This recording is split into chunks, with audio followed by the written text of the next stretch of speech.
going to see in Durkheim is indeed. So actually, I think that your first midterm will include one of the two questions will be a Durkheimian and a Gramscian, perhaps, perspective on the inaugural address.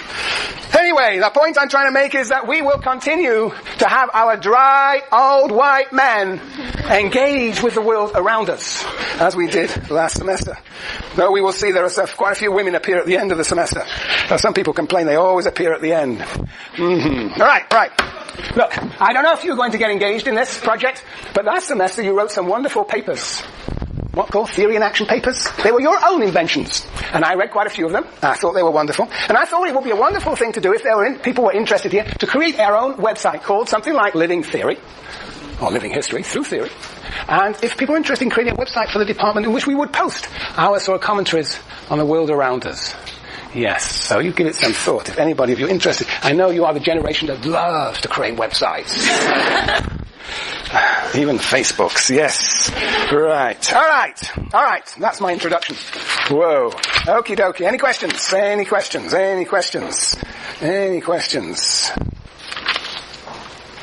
Okay.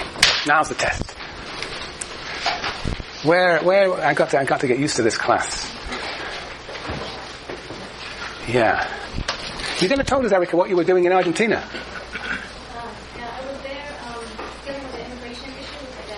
Dealing with an immigration issue of your dad, who's coming here? Oh, you were there for 8 months. Did you win? That's good. Yes, that's of course a big question we did not hear much about from President Obama. The question of immigration. Is he going to shelve this question or not? That is a big question.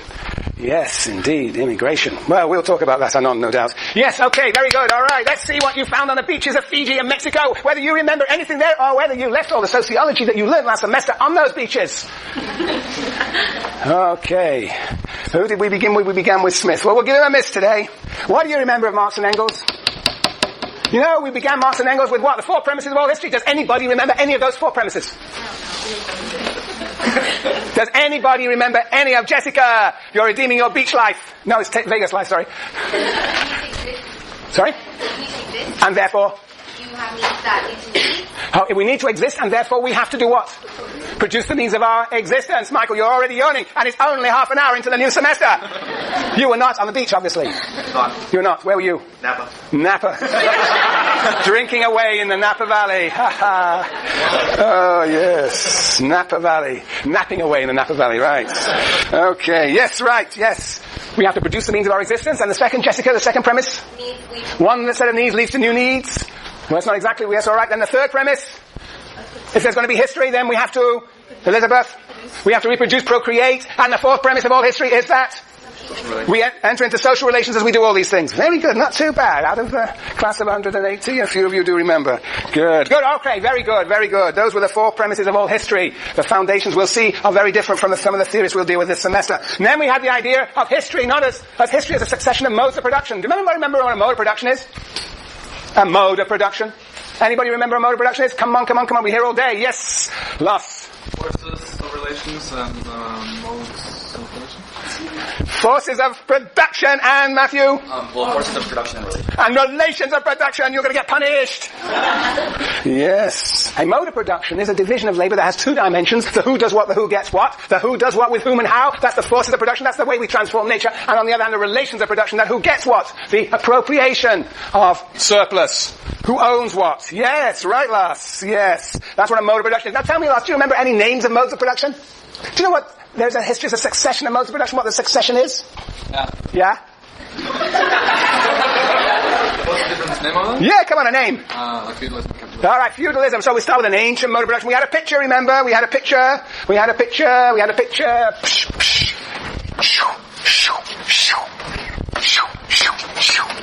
Ancient mode of production, feudal mode of production, capitalist mode of production. And what were these places? Places of? When the forces of production get fettered. Yes. Fettered. This is time, and this is the development of the forces of production. Very good. And what happens after capitalism? Communism. What was that? I missed it. Bob's your uncle. Very good. Bob's your uncle.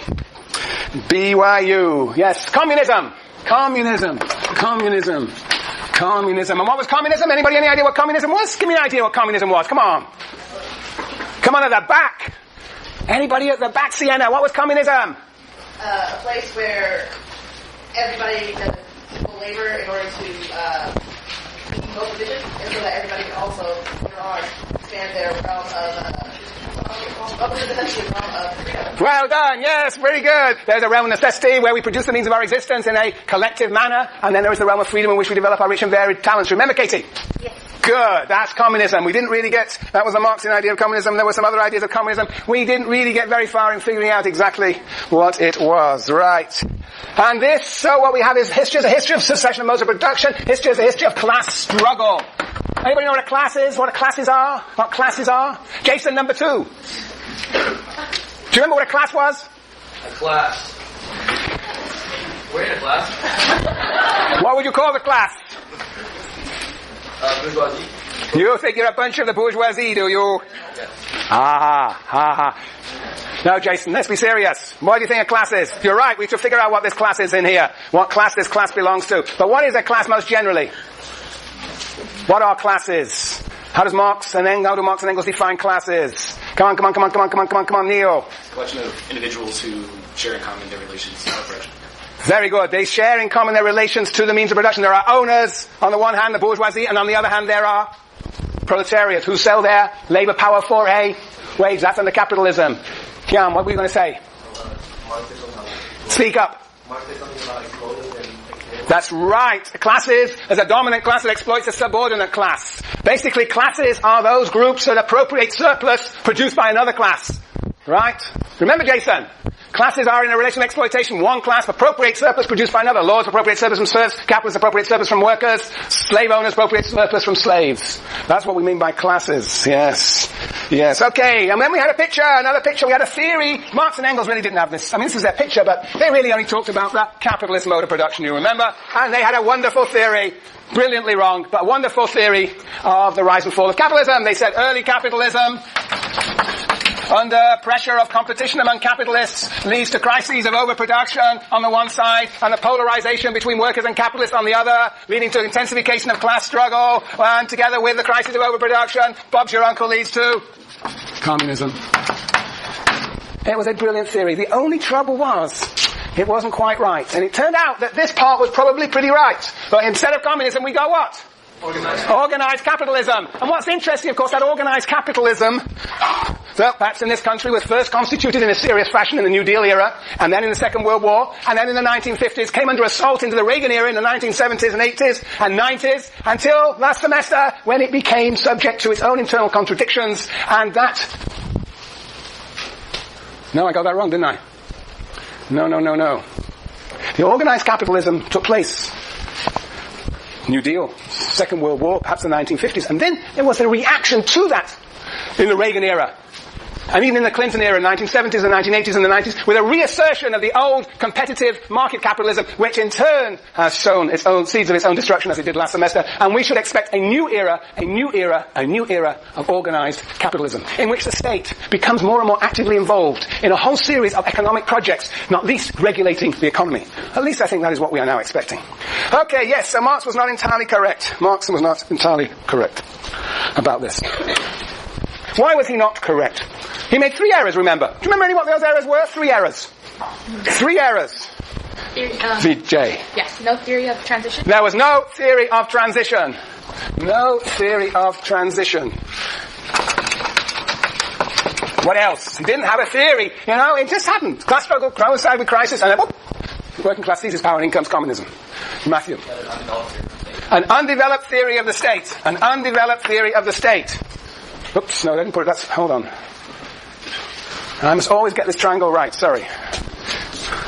Hey, you. Yes, I thought that was wrong. The state goes to the top, sorry. State. And third, Jane. And a false theory of class struggle. Marx and Engels thought that class struggle leads to more class struggle, leads to more class struggle. In fact, class struggle leads to reforms, leads to organization of class struggle. Class struggle. Okay. Now, these were the 3 problematic features of the writings of Marx and Engels, and those problematic features, you remember, were dealt with differently by different theorists. So, Lenin dealt with the problem of state and transition. Remember Lenin's picture, the beautiful picture I drew for Lenin? He really began to theorize the state and the transition, and he had a capitalist class, working class, the state, bureaucracy and the military, the thousand threads, and the moon, which would lead to a dictatorship of the proletariat, socialism, and then finally to communism, which perhaps looks like this. Okay, that's Lenin. But he tried to theorize state and transition. Again, lots of problems with his theory, but at least he was trying to engage with the problems of Marx and Engels, problems that emerged most dramatically when the Russian Revolution took place in 1917. Now, that's Lenin. From Lenin we moved on to Gramsci. And Gramsci dealt in all sorts of new ways in the relationship of state and class struggle. Gramsci, you recall, introduced first and foremost the idea of civil society. That is, society made up of voluntary associations, political parties between the state and the economy. Here's civil society. And it is on this terrain of civil society, Gramsci argued, that in advanced capitalism you have the movement to socialism through the war of position. And basically Gramsci's analysis was that advanced capitalism, the capitalism of organized capitalism, that Marx and Engels never really understood, that advanced capitalism organized what he called hegemony. That is a form of domination which was a combination of force and consent that coordinated the interests of capital and labor. And therefore you needed a whole new theory of revolution, one that was based on struggles on the terrain of civil society. And we talked about perhaps civil rights movement being a sort of rudimentary war of position. That's Gramsci. And finally we moved to the third world, to the colonial world. We moved to the ideas of Fanon, where of course there have been revolutions of all types, often led by peasants or centrally involved peasants. And Fanon's theory was very dramatically different in some ways from Marx and Engels, first and foremost because he saw the revolutionary class to be the hands up, the peasantry, yes. And so basically what he had a picture of colonialism. There were the colonial settlers, and underneath he was interested in the different struggles among the colonized as to whether they were going to take a national liberation movement or a national bourgeois movement. He had an urban bloc with an emergent black bourgeoisie and the working class, and then he had tribal leaders and a huge peasantry, and then he had these radical intellectuals who would, he hoped, work with and organize the peasantry for a revolutionary struggle for, yet again, socialism. That's last semester. Do you remember any of this, Jamie Lou? Do you remember the pictures? Yes. Yes, that's good. We're going to have more pictures this semester. Theory without pictures is not theory. Yes. Good. So that is the story of last semester. And what we're going to do this semester is what? We're going to engage in a fundamental criticism of this theory, or this body of theories, this theoretical tradition. Yep. Any questions? Annie, you remember this? Good. Josephine. During the inaugural speech, and prior to this, Obama has spoken quite a lot about culture service and this change in American attitude away from individualism. He used the words bureaucrats. Can we see that as kind of a new hegemony? That's what I was suggesting, that in fact there is a hegemony. I think Gramsci would say still, Obama is presenting the ideas of the dominant class as the interest of all. We didn't hear about Katrina. No. We didn't hear about incarceration rates of African Americans. We did, however, so he was presenting a unity speech, the interest of all, representing the interest of all, but there was a shift. It wasn't probably, that would be an interesting exercise, to compare the inaugural address of George W. Bush and the inaugural address of Barack Obama. And perhaps one could see how there is different elements enter into the unity speech of both these presidents. And that perhaps one gets more sense of a social justice moment in the Barack speech rather than the Bush speech. Yeah, so I think what we're interested in analysis would be to see in what way the hegemony is. It's still hegemony, but it's shifted slightly. The elements that make up the hegemony are repositioned. Yeah, and the emphasis is less on rights and more on responsibilities and duties, which of course Kennedy. It will be interesting to compare it, of course, with the Kennedy speech too. Yes, the Kennedy's inaugural. Anyway, yes, and that's right. There's a shifting of the hegemony, shifting of the content. Yes. Any other questions? Right. Okie dokie. There are 4 criticisms of this that we're going to deal with this semester. And they're all going to be, first and foremost, an attack on Marx and Engels, on the Marxist tradition. One thing the Marxist tradition has in common is the idea that there is a future after capitalism. That future is called socialism or communism. And they're going to, you'll be pleased to know, insistently criticize that. Insistently criticize that. Durkheim we start with. Now Durkheim too has a vision of the future that is different from capitalism, but he will pour scorn on the